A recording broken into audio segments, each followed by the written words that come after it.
Amém. Glória a Deus. Cumprimento a todos com um bom dia. Que bom ver os nossos filhos, né, irmãos? Eu acredito que os pais estão maravilhados de ver seus filhos no altar do Senhor. Muitos aqui, assim como eu, não teve o privilégio de crescer na presença do Senhor. Mas Deus deu para essas crianças a oportunidade de estar aqui aprendendo comigo e com vocês. Vocês são o espelho dos seus filhos, amém? Vamos orar para esse casal maravilhoso. Irmãos, nós começamos a andar junto, dá vontade de não deixar eles embora, não, irmãos. Dá vontade de ficar juntinho deles. É Deus. Erga suas mãos para frente em nome de Jesus. Pai, eis aqui, Senhor, os seus filhos, ó Deus. Sabemos nós, ó Deus, que o Senhor tem as suas estratégias, ó Deus, para usar os seus vasos. Pai, e os teus filhos, ó Pai, estão na brecha, Senhor. Então usa os teus filhos, ó Deus, para falar conosco. Senhor, não queremos, ó Deus, ouvir aquilo que precisamos, mas aquilo que o Senhor quer falar conosco.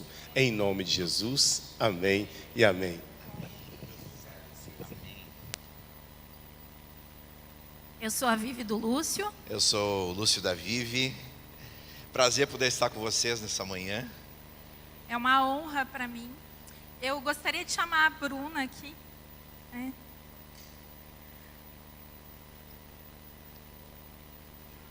Eu sei que tem toda uma equipe, né, que faz parte do Ministério Infantil, mas eu quero dar um abraço nela, né, e parabenizar ela por tudo que eu vi acontecer aqui nessa manhã.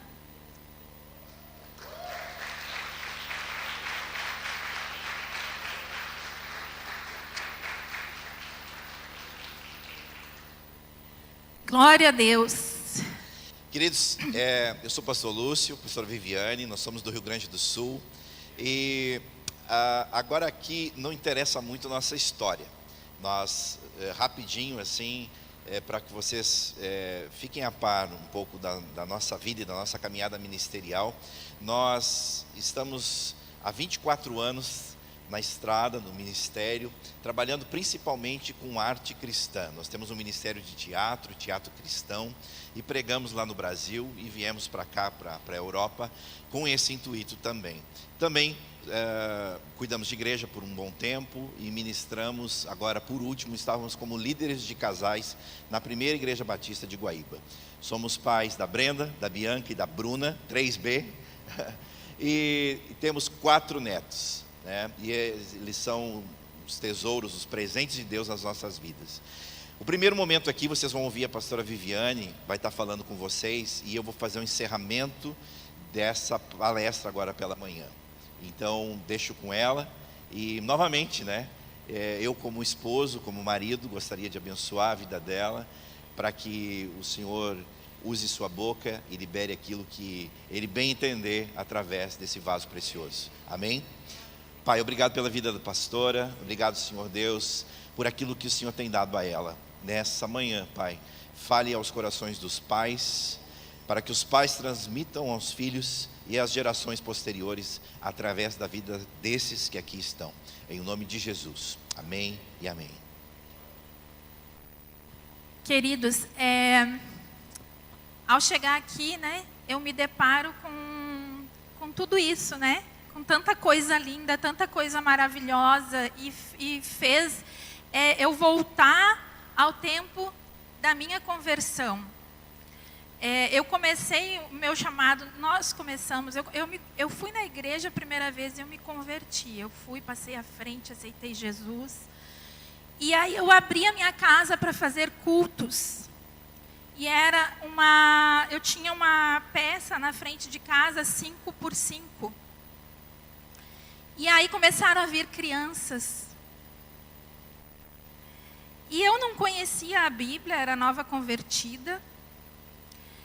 E aquelas crianças começaram a vir na minha casa. E o que eu sabia fazer era teatro, né? A arte sempre esteve presente na minha vida. Com 9 anos eu fiz um curso de pintura em tela, a óleo. Eu fiz aula de balé, eu fiz aula de dança. Eu fui fazer o teste vocacional para fazer a faculdade de artes cênicas. Eu entrei em um grupo de teatro quando eu já estava no 2º grau, né? E fiz magistério. Então, o conhecimento que eu tinha com crianças era ali do magistério, nada muito profundo, só as didáticas, né? E aí as crianças começaram a vir na minha casa. E começou a vir 5, 6, 10, 15, 20. Adulto não.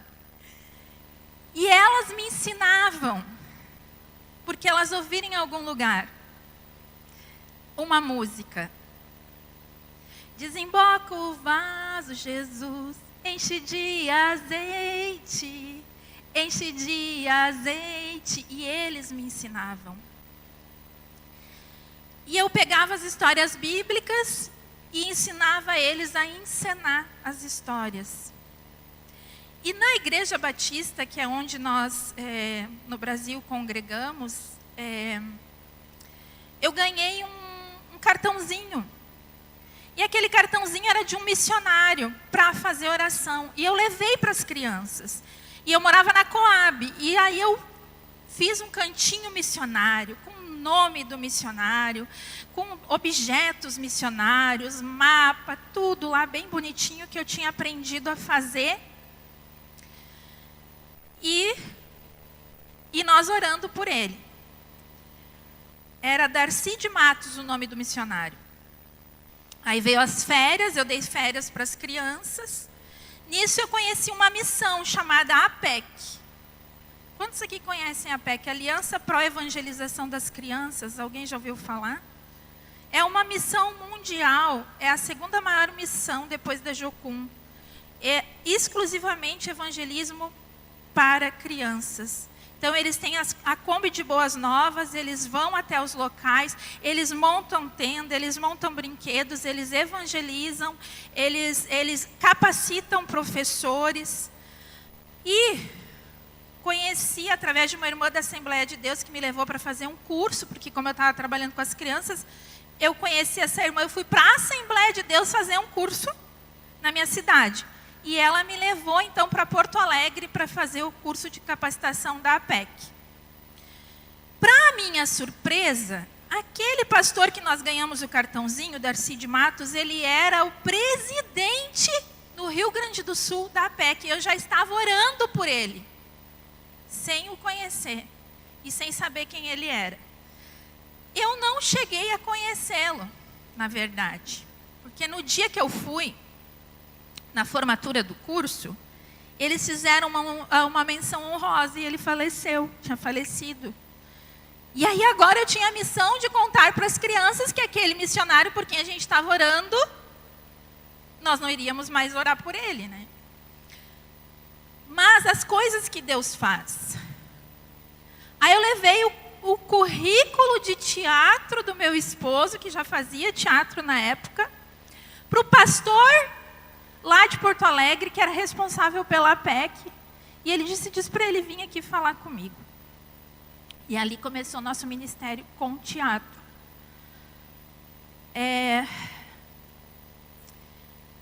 3 anos eu tive esse grupo na minha casa, eu era incansável, irmãos. Incansável. O que aconteceu para mim aqui nessa manhã, vocês não têm ideia do valor de eu ver essas crianças. A gente pensa assim, eu vou dar alguma coisa? Não, eu vim aqui receber. Eu vou ensinar alguma coisa? Não, eu vim aqui aprender. Eu vendo a excelência dessas crianças. Isso aqui para mim é um banquete, Nós poderíamos ficar aqui o dia todo louvando a Deus. O dia todo. A excelência dos movimentos, a excelência das roupas, a excelência dos cabelos. Eu vim com o meu laço, até isso, né? Cabelo. E eu me identifiquei com elas, né? Porque eu gosto da dança, eu gosto das artes, eu gosto da excelência. Os músicos, tudo, a ministração, os louvores. Eu fiquei encantada, fiquei apaixonada de todas as maravilhas que eu vi. Desde que eu saí do Brasil, eu fui à Escócia, eu fui em cidades da Inglaterra, eu amei Peniche. Eu amei ver as Salinas. Mas a maior beleza de todas, e que mais me encantou, e que mais alegrou meu coração, foi ver essas crianças. Acendeu uma chama no meu coração, uma alegria, um contentamento, uma satisfação. sabe que eu estou tentando encontrar o propósito desde que eu saí do Rio Grande do Sul. Saímos para ficar 30 dias. Todas as entradas para minha casa se fecharam, o aeroporto encheu de água, nós estávamos lá, nós ficamos ilhados em Porto Alegre, nós tivemos que ser resgatados. Nós aceitamos, fomos até Florianópolis, Santa Catarina, para poder chegar aqui. Nós dormimos em aeroporto, nós fomos resgatados, nós chegamos traumatizados. E no meio disso tudo, quando foi fazer a troca da passagem, foi para 6 meses. Eu não saí de casa para ficar 6 meses. Eu não planejei ficar 6 meses. Deus nos trouxe. Deus foi literalmente abrindo o mar. Deus foi literalmente nos empurrando. Nós não tínhamos mais como voltar. E aí eu fico perguntando qual o propósito, Deus? E eu chego aqui, e aquela menina que Deus chamou, lá na Coab, que não tinha esperança, que não tinha alegria, que não tinha motivos para viver, que era cheia de traumas, e que Deus levantou ali naquele lugar, e eu tinha aquele amor incondicional, aquele amor, aquela compaixão por aquelas crianças. E não era só o evangelho, irmãos. Não era só falar de Jesus. Na PEC que a gente aprende a evangelizar as crianças com plano de salvação, né, com as cores do livro sem palavra. É tudo lindo. Era muito mais que isso. Era uma transformação social. Porque muitos ali vinham de lares onde eram lares completamente destruídos, onde tinha tudo que você pudesse imaginar e mais um pouco. Então, tudo que aquelas crianças tinham era aquele momento. Nós nos reuníamos 3 vezes na semana, eles jejuavam. Nós ganhamos mel de uma empresa, eles vendiam mel, porque naquela época não era crime, né, criança trabalhar ou vender alguma coisa. E eles apresentavam os teatros, faziam musicais lindamente, lindamente. E eram convidados. Primeiro convite para sair de dentro da nossa igreja, ou como ministério, enfim. Porque o ministério não era ligado à igreja. Eu fazia lá na Coab, com meus recursos. Primeiro convite não foi para o Lúcio nem para mim. O primeiro convite foi para eles. Eles que foram convidados para ir na igreja luterana. Andava eu com aquele monte de criança. Eu tinha 20 e poucos anos, eu estou com 50 anos. Era eu na cidade com aquele monte de crianças. Os pais confiavam as crianças a mim.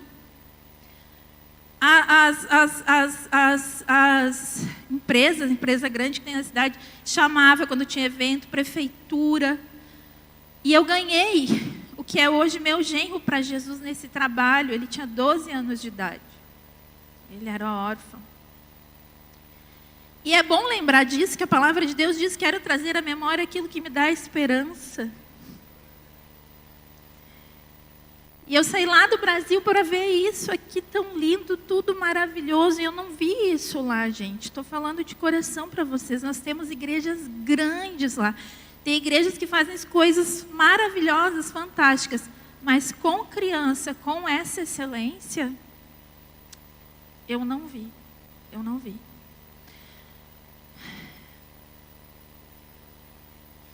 Essa foi a introdução, porque eu precisava compartilhar isso do meu coração com os irmãos.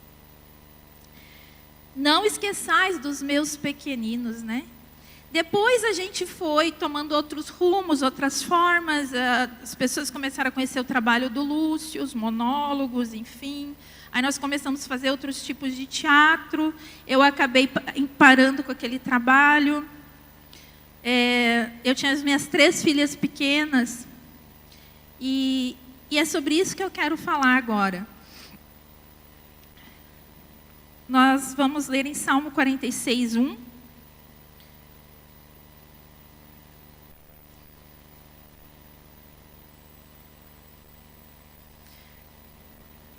Deus é o nosso refúgio e fortaleza, socorro bem presente nas tribulações. Deus é o nosso refúgio e fortaleza, socorro presente, tem outra tradução que diz, na hora da angústia. Socorro bem presente na angústia. E é sobre a angústia que eu quero falar. Nós, como pai e mãe, muitas vezes estamos angustiados. Eu dou um presente, eu trabalho, eu me esforço, não falta nada, não falta roupa, não falta comida boa, não falta brinquedo, mas o meu filho não me ouve, mas o meu filho não me obedece, mas o meu filho me faz passar vergonha. Mas o meu filho faz birra no mercado, ele se joga no chão, eu dou um aperto nele, disfarçado para ninguém ver, porque eu sou crente, como que eu vou... Daí eu me descontrolo e grito, e agora eu gritei, e aí vem a culpa. E a mãe nasce culpada. A mãe filho nasceu, a culpa é minha. Está chorando, está com frio, está com fome, está com dor, a culpa é minha. A filha não faz o trabalho da escola. Aí a mãe ficou até tarde na igreja. Ai, não ajudei a minha filha, ela não conseguiu fazer o trabalho da escola. Ai, a culpa é minha. Então, a mãe está sempre nesse limbo, de culpa. Só que o filho, ele não veio com manual. Nós temos as instruções da Bíblia de como criar. Mas aquela rotina do dia a dia ali, da bagunça, da confusão, da hora que a máquina de lavar estraga e a roupa acumula e a gente não sabe o que vai fazer. A hora que os irmãos começam a se bater e se empurrar. A hora que o teu filho não quer saber de ti, só quer a avó. Eu hoje sou vó, mas eu passei por isso. Minha filha só queria a avó dela. A avó pegava na sexta, quando ia entregar na segunda, a guria queria a avó. Queria continuar com a avó. E a minha angústia, essa guria não me ama, essa guria não me ama, essa guria ama a avó dela. Acredita que um dia minha filha me contou, eu achei que tu tinha me roubado dela. Ela pensava que era filha da avó dela e não minha. Aí um dia eu li um livro, que é do Augusto Cury, que dizia pais brilhantes, e tal. Peça perdão para o seu filho. Ai meu Deus, pedi perdão. Aí fui lá pedir, filha, me perdoa, tal. Peça perdão para o seu filho. Então, a maternidade, ela é angustiante. Ela é conflitante. Ela é difícil. Eu vou ser bonzinho, eu vou ser boazinha, eu vou ser carinhosa, amorosa. E não funciona. Eu vou ser brabo, irado agora, vai ver só. Eu vou botar ordem na casa, eu vou botar limite. E não funciona. É um desafio, é desafiador, é difícil, é angustiante. Eu anotei algumas coisas. Eu fui, pensei assim, meu Deus, eu vou lá falar de educação de filhos. Minhas filhas já são mulheres, Tenho as duas filhas que eu tenho, veio de duas, não veio só uma. Vieram duas. São gêmeas, a Brenda e a Bianca. Estão com 28 anos. Chegou aqueles 2 pacotinhos agora. Para quem que eu dei mamar? Quem é que eu tenho que levar no médico? Mas era essa ou era essa? E eu não dormia. Eu cheguei a ter aquela coisa que falo lá... No Brasil, ele já é recaída, depois do parto. Uns dias que existe, outros dias que não existe. Mas teve uma noite que eu tive febre, isso aí que saí correndo, estrada fora, queria ir embora, fugir. Não era fácil. Gêmeas, ficava lá. Não tinha carrinho de gêmeos, era 2 carrinhos. Aí o Lúcio dizia, vai dormir. E aí ele ficava lá. Quando estava parando, não podia parar o carrinho. Aí era eu e ele fazendo volta na sala. Um para um lado e o outro para o outro. Daí as mães, elas abrem mão. A gente vai abrindo mão. Aí eu pedi demissão do meu trabalho. Que era um trabalho que eu tinha um excelente salário. Para ficar com elas. Aí, cuidar de 2 gêmeas. Naquele tempo nem creche suficiente não tinha para onde colocar o filho. Então valia muito mais a pena ficar com elas. E aí assim é a vida da mãe. Feliz daquela que tem uma tia, que tem a mãe próximo que ajuda, que tem uma irmã, uma cunhada, uma vizinha, alguém que socorre essa mãe, né? Mãe de 3, aí veio a menor.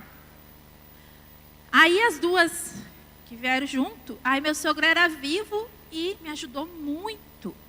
Aí as benditas das crianças, né? A mãe se angustia, a mãe carrega no ventre, a mãe fica daquele estado toda inchada, aí vai para o hospital e aquela coisa toda. E aí o dia que o filho fala, mamãe não fala para ti.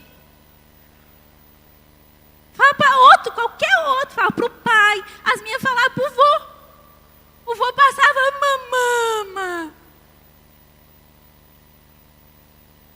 Ai. Daí as mães vão amamentar o seu bebê, né? Aí vem a parente da família e diz, ai, porque eu tinha um monte de leite, eu era uma vaca leiteira. E tu lá.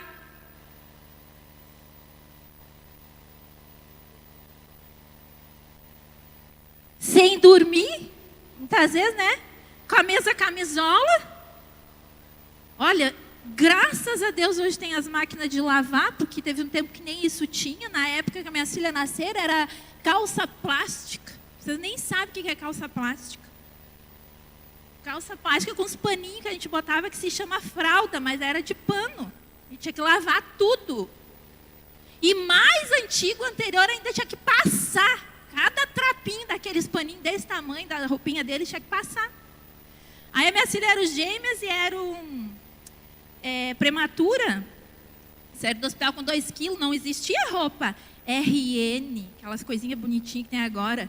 As roupas eram grandes, a gente botava fita.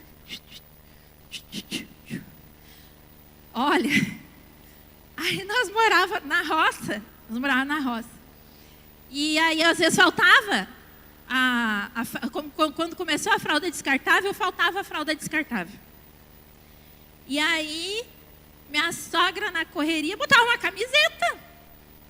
Tão viva até hoje, graças a Deus, em nome de Jesus, e vão continuar em nome de Jesus. Então, essa angústia, essa aflição, eu estou fazendo a coisa certa, vai dar certo, é esse caminho, né? Esse é o segredo maior de todos, que o Senhor, Ele é a nossa fortaleza, Ele é o nosso escudo, Ele é o nosso refúgio, Ele é o nosso socorro. Vai ter dias que você não vai saber o que fazer, você vai vir para a pastora, vai pedir oração, meu filho não me ouve, meu filho não me obedece. Vai chegar o marido em casa, por quê? Vamos combinar que a educação dos filhos é assim, né? Tua mãe não te deu educação? Ninguém diz que teu pai não te deu educação, né? Tua mãe não te deu educação? Então, vai ter dias que não vai ser fácil. E você vai precisar de Jesus. E não é da tua mãe, não é do teu pai, não é do teu irmão, não é da tua amiga, não é do pastor, da pastora, é de Jesus.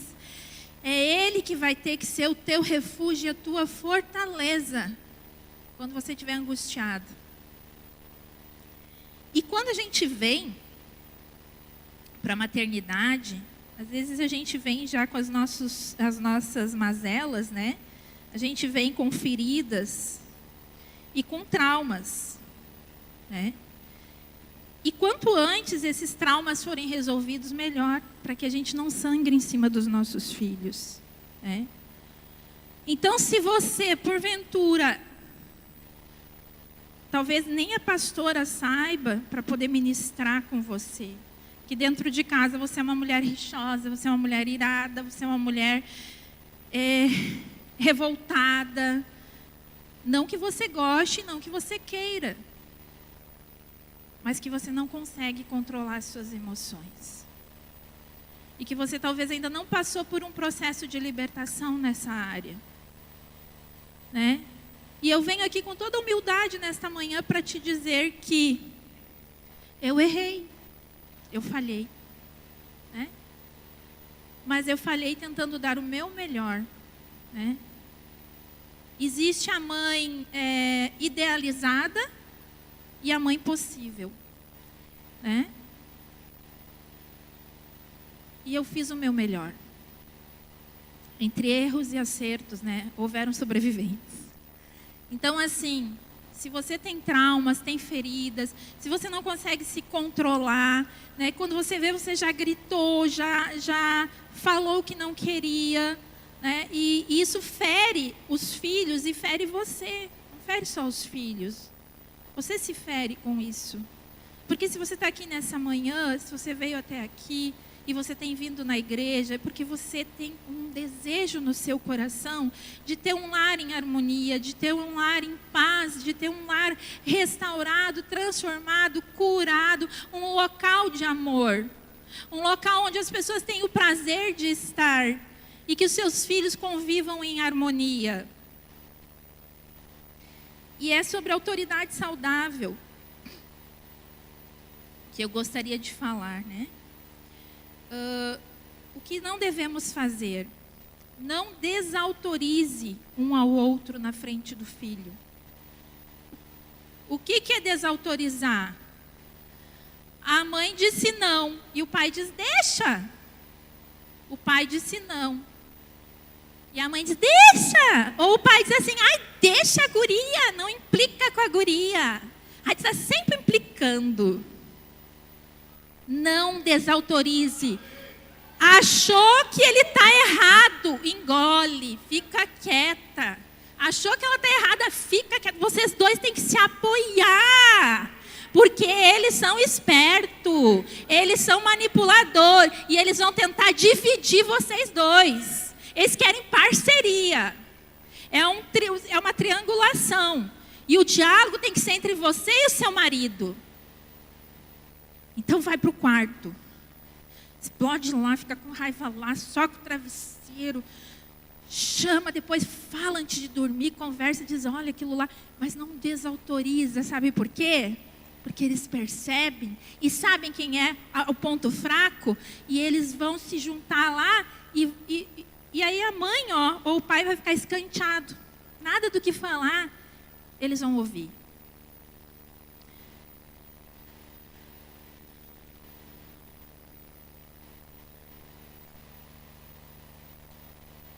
Aqui eu quero falar desse ponto aqui que é bem importante. A criança, ela vem e fala a verdade, tá? Normalmente ela fala a verdade. Eu quebrei. Aí a mãe diz assim, ou o pai, mas olha aí, seu desastrado, tu quebrou, tu não olha direito, olha aí, não sei, tu virou, tu sujou o meu sofá, virou Nescau no sofá, seu burro. Misericórdia. Da outra vez, a criança, eu falei a verdade. E olha o que aconteceu. Então agora o que eu vou fazer? Eu não vou contar. E é assim que os filhos começam a se calar. É assim que a comunicação com o filho se perde. E tem mais uma outra maneira, além dessa. Quando ele vier te falar a verdade, filho, aconteceu. Eu sei que foi sem querer. Vem aqui, ajuda o pai aqui, vamos limpar, vamos juntar, né? Que bom que tu me falou. Tem uma outra situação, que além deles aprenderem a mentir, eles observam. O filho mais novo, ou vamos dizer que você tem o filho lá que é o que está sempre de mau humor, está sempre reclamando, né? E te confrontando e respondendo, e tu diz A, ele diz B, e se tu diz C, ele diz D. Sempre a última palavra é a dele. Tu acha que já acabou, mas tem mais um pouquinho. E aí tu também quer. Não, é a minha, né? Não é a tua. O que acontece? Algum dos filhos, no meu caso foi a mais nova. Olha, a fulana fez aquilo ali, a mãe ficou braba, a mãe brigou com ela, a mãe gritou com ela, e agora eu vou ficar na minha aqui, ó. Pianinho, bem quietinha, que é para a mãe não me enxergar. Aí tu pensa assim, que filho bom, né? Esse aqui não incomoda, não fala nada, tá sempre quietinho, tá tudo maravilha. Tá com medo. Tá reprimido. Tá oprimido. Porque tem medo de ti, isso não é uma autoridade saudável. É? Então, cuidado, porque quando você estiver fazendo para um filho, o outro está observando. a gente acaba elevando o tom de voz, né? Gente, passei uma vergonha muito grande. Eu gritava com minhas filhas. Porque a gente quer ter o controle, eu quero dominar esse terreno, esse negócio, a bagunça aqui. Quem manda aqui sou eu. 3. Aí, minhas filhas me recriminavam, né? Aí agora, uma delas não consegue ficar com 2 sobrinhos. Daí eu gritava. Aí tinha uma menina que me ajudava no grupo, que eu fiquei 3 anos lá de teatro e tal. E um dia ela disse assim, chegou lá em casa, ai, tu grita demais. Como assim? Eu não me dei conta que ela ouvia lá na casa dela. Meu Deus do céu. E a palavra de Deus diz, longe de vós toda gritaria. Senhor, tende misericórdia. Mas a gente acaba elevando o tom de voz porque nós não temos habilidade de comunicação. A gente não consegue se comunicar direito. E aí acaba que essas crianças se tornam o quê? Adultos feridos, né? O que a gente precisa fazer? Valorizar e validar as emoções. O filho não está bem. A gente precisa validar as emoções, precisa entender, compreender qual é a natureza daquele comportamento. Essa semana, chegou esse livro aqui às minhas mãos, tá? Olha como que Deus faz as coisas. Que eu estava lá na Inglaterra, eu estava bem incomodada, porque os livros tudo em inglês, né? E o meu inglês é The Books on the Table, né? Aí, esse livro aqui, eu comprei ali em Peniche. Eu não fui comprar um livro, eu fui comprar uma roupa. E chegou lá, estava o livro lá. Esse livro, ele fala, transforme o seu filho até sexta. E ele dá 5 dias para você ter um filho transformado. Um filho que vai te dar alegria, um lar com harmonia e paz, te dar habilidades. Eu não tenho filhos para dizer que eu testei com ele, né? E eu só li a segunda-feira, tá? Porque como eu peguei ele, eu li 2 vezes o mesmo capítulo. Mas a esposa do pastor lá do Brasil, lá da Igreja Batista, viu a capa e me disse que leu um, que diz assim, transforme o seu marido em 5 dias. Né? Então, fica a dica. Fica a dica aí, né? Ele é em português de Portugal. É bem interessante que eu estou aprendendo alguns termos portugueses. Eu aprendi que festinha na bochecha é um beijinho na bochecha, né? Festinha. Eu achei tão bonito, festinha. Agora eu brinco com o Lúcio, me dá uma festinha. Eu quero deixar esse livro como dica.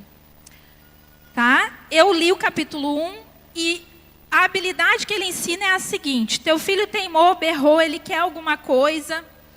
E ele foi no McDonald's, ele fez escândalo. E você pega e diz, não vai comer hambúrguer hoje. E você vira as costas e sai. Mas vou deixar meu filho lá. Ele vai ir atrás. E você não vai ceder. Ele dá um exemplo, ele é um psicólogo. É editora Mundo Cristão. Ele dá um exemplo aqui de um menino que a mãe foi buscar na escola, no infantário, que nem chama aqui, né? E a criança deu chililique lá. Estava de mau humor, nada estava bom, e largou com 4 anos. Eu te odeio, falou para a mãe. Aí chegaram em casa e a amiga falou, usa tal técnica. Chegaram em casa, aí o guri veio atrás, né? Ô mãe, e o meu leite com biscoito? E o meu lanche? Aí a mãe disse assim, hoje não tem lanche. E ele, como assim não tem lanche? Todo dia tem lanche. Virou as costas.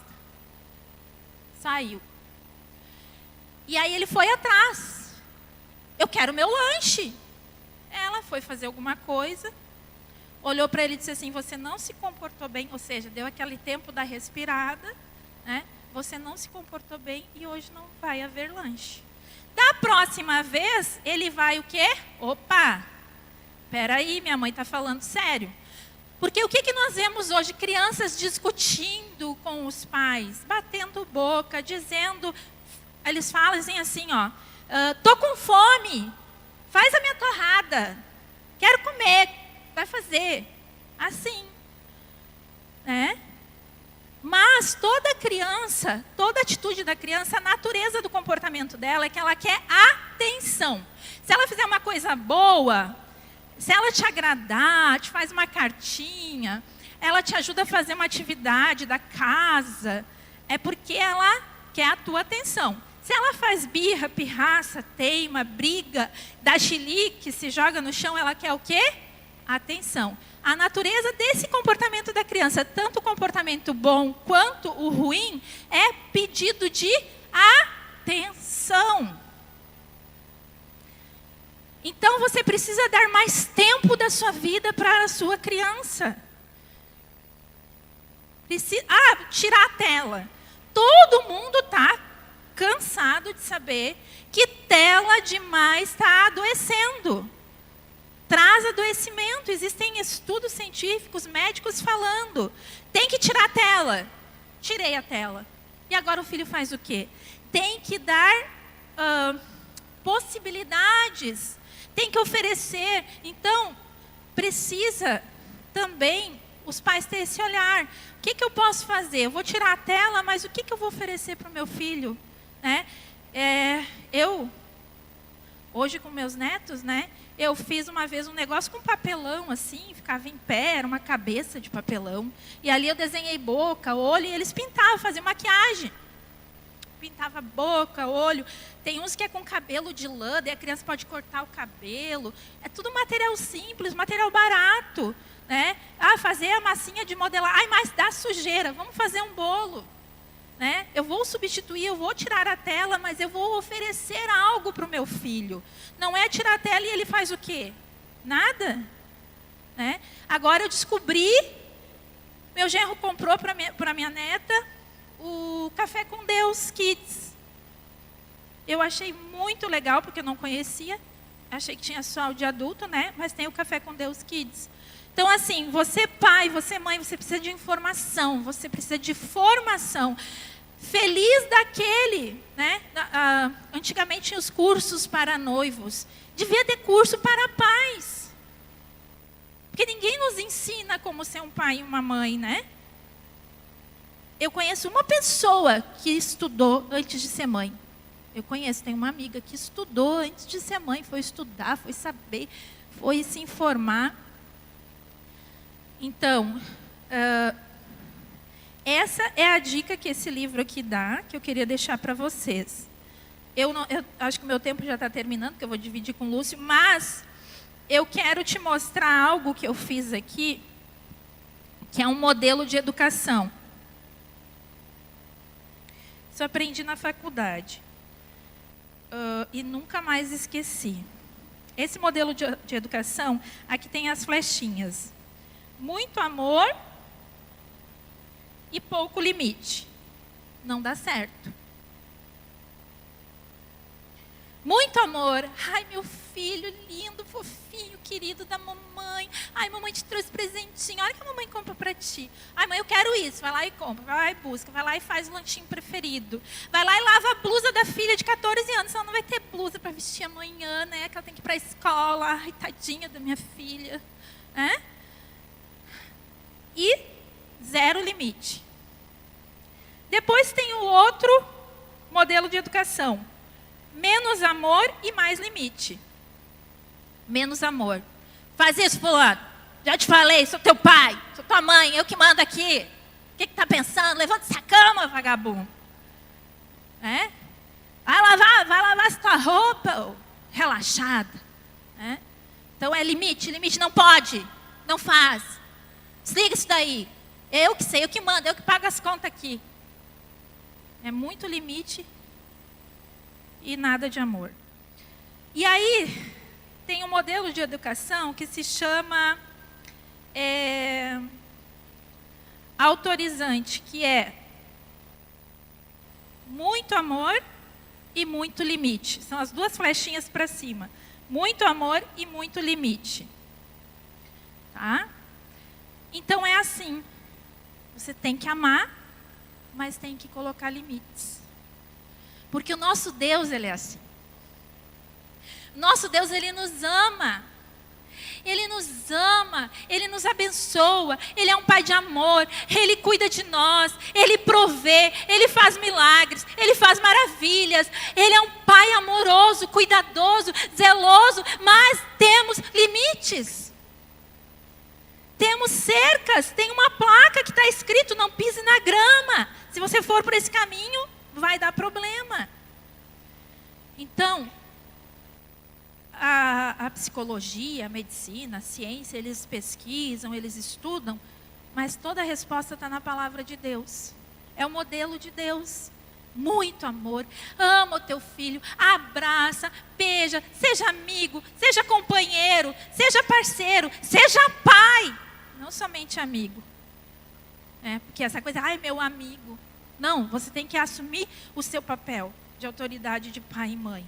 Mas você tem que ser parceiro do seu filho, da sua filha, né? Ame, zele, cuide, mas coloque regras, coloque limites, coloque esforço e recompensa. Porque conosco, na nossa vida, principalmente aqueles que têm um chamado, é assim. Passamos pela prova, pelo esforço, a gente tem que passar pela prova. A gente precisa resistir, a gente precisa permanecer fiel, a gente precisa ir até o limite muitas vezes, né? Mas a recompensa vem do Senhor. Amém? Glória a Deus. É isso que eu gostaria de deixar nesta manhã. Vou passar agora para o meu esposo Lúcio. Palma seja para o Senhor, em nome de Jesus. Glória a Deus.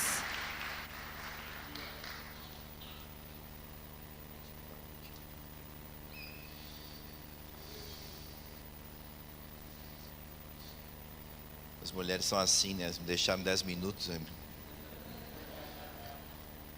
Glória a Deus, o Senhor é bom. Queridos, eu vou tentar falar tudo que eu tenho que falar aqui em pouco espaço de tempo. 2 Timóteo, o capítulo 3.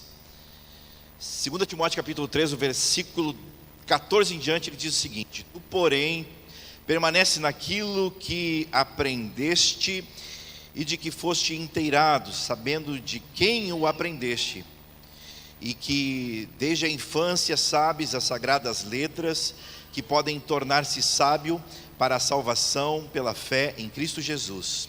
Toda a Escritura inspirada por Deus é útil para o ensino, para a repreensão, para a correção, para a educação na justiça, a fim de que todo homem de Deus seja perfeito e perfeitamente habilitado para toda a boa obra. Amém? Glória a Deus. Queridos, Timóteo é uma carta de ensino. Eu sempre vejo 1 e 2 Timóteo como uma carta de ensino. E aqui ela está falando sobre essa habilitação para que nós possamos permanecer no caminho. Ontem eu preguei essa mesma palavra voltada a cristãos, voltada à igreja, lá na igreja que nós estamos auxiliando, na cidade de Peniche, da pastora Anice. Mas essa mesma palavra Deus também me trouxe a trazer aos pais da seguinte maneira: educação na justiça, fala aqui. Toda a Escritura inspirada por Deus e útil para ensino, para repreensão, para correção e educação na justiça. Eu fui ver o que era educação na justiça, e essa palavra educação, lá no original, nos primeiros, as palavras traduzidas, ela veio de instrução na justiça. Aí eu fui ver o que era instrução no original, no grego, que é a palavra paideia. E aí, pastor, caiu. O que quer dizer a palavra paideia? Quer dizer o treino de educação infantil. Olha, presta atenção nisso. A palavra está dizendo assim: educação na justiça. A palavra, ela é inspirada, ela é útil para repreensão, ok? A Viviane falou sobre repreensão um pouco, falou sobre correção e educação na justiça. Paideia, educação, a educação cristã. Nós como pais, o homem, principalmente, a Vi falou um pouco do papel da mulher, agora eu falando aos homens, aos pais, nós temos essa missão, a missão de sermos os pastores de nossas casas, os pastores de nossos lares, conduzindo o nosso pequeno rebanho a um caminho no Senhor, a um caminho de justiça, a um caminho de ideais cristãos, de ideais dos céus. Queridos, os princípios de Deus precisam ser aplicados nas nossas vidas e na nossa casa. Eu penso que nos dias de hoje, o mundo ele já está perdendo todos os padrões, padrão de moralidade, padrão de,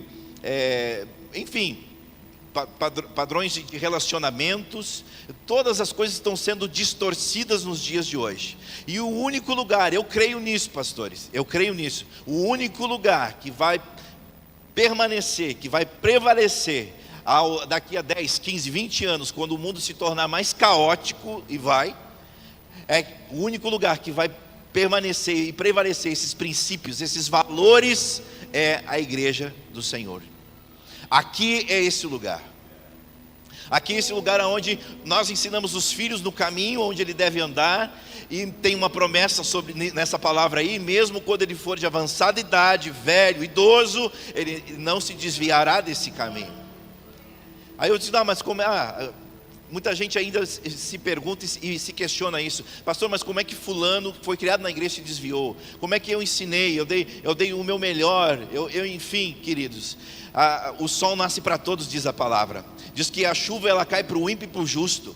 As pessoas estão sujeitas a todas as coisas aqui. Então, queridos, muito vai das nossas legalidades, muito vai também das pessoas em que nos relacionamos. Não adianta só nós instruirmos, mas nós não cuidarmos com quem os nossos filhos estão se relacionando. Eu apliquei a vida inteira, as minhas filhas, uma amizade saudável. Quando eu soube que as minhas filhas estavam se relacionando com pessoas que iriam levar ela para um caminho mau, eu tive que intervir na amizade. Porque criado em lar cristão, eu vi pessoas que se criaram comigo se desviando do caminho do Senhor por influência de outras pessoas. Então eu tive que fazer isso, eu tive que dizer para essas pessoas, olha, não dá mais para andar com as minhas filhas, e para as minhas filhas não dá mais para andar com essas pessoas. E graças a Deus, as minhas filhas se casaram com bons meninos. Os meus genros são filhos meus. Eles são homens que servem o Senhor, são ministros de louvor, e estão na casa de Deus, e estão servindo, e elas da mesma forma.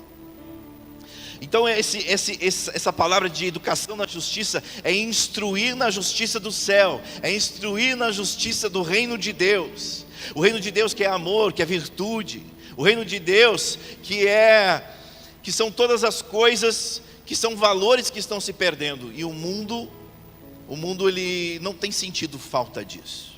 Quanto mais imoralidade, quanto mais perversidade, iniquidade, parece que é melhor. Você olha e as pessoas estão se atirando num charco de lodo, estão nadando, Educação na justiça, eu tenho uma ilustração para isso, e eu peguei de um livro, e o livro, essa ilustração é real, isso aconteceu. O Mike, um inglês, ele estava participando de uma maratona, eram 128 corredores, e o Mike, em determinado caminho nessa maratona, ele viu as placas num cruzamento, e ele estava à frente, e ele pegou e seguiu a placa. As pessoas que estavam atrás dele seguiram para outra direção, foram na outra direção do cruzamento.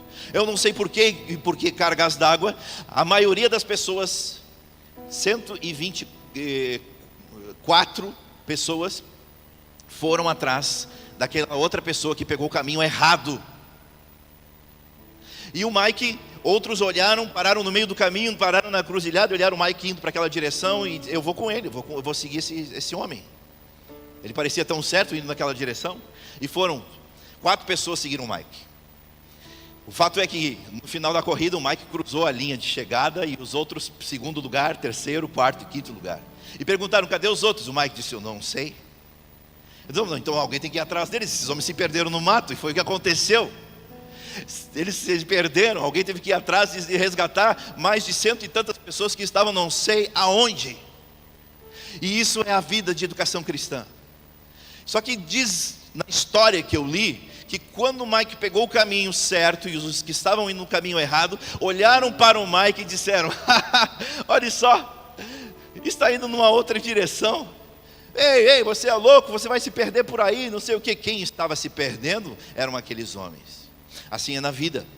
As pessoas parecem que estão seguindo um curso natural das coisas, e parece que esse é o caminho certo. As coisas indicam que ali é um caminho certo, assinalam que ali é um caminho certo, mas não, queridos, não é. É um caminho de erro, e é um caminho que não vai dar em nada, em lugar nenhum. E aquelas pessoas que pegaram o caminho certo, conseguiram atravessar a linha de chegada. O apóstolo Paulo, ele fala sobre isso, né? Que combateu o bom combate, ele correu a carreira, ele atravessou essa linha, e no final ele diz com júbilo, com orgulho no peito, batendo no seu peito, ele diz: eu guardei a fé. Assim é a nossa corrida, nós estamos ensinando os nossos filhos a ir por um caminho, é o caminho certo, mas o mundo aponta que é errado, os amigos apontam que é errado, a educação na escola aponta que é errado, a educação do mundo, o presente século, está mudando, está dizendo que coisas e princípios que nós queremos ensinar e viver está errado. Não é errado, não é. E por mais difícil que possa parecer, esse caminho vai nos levar a um lugar de salvação, de redenção.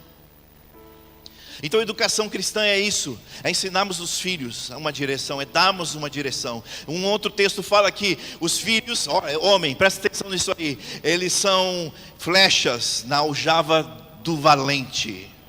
Feliz é aquele que tem a sua aljava cheia.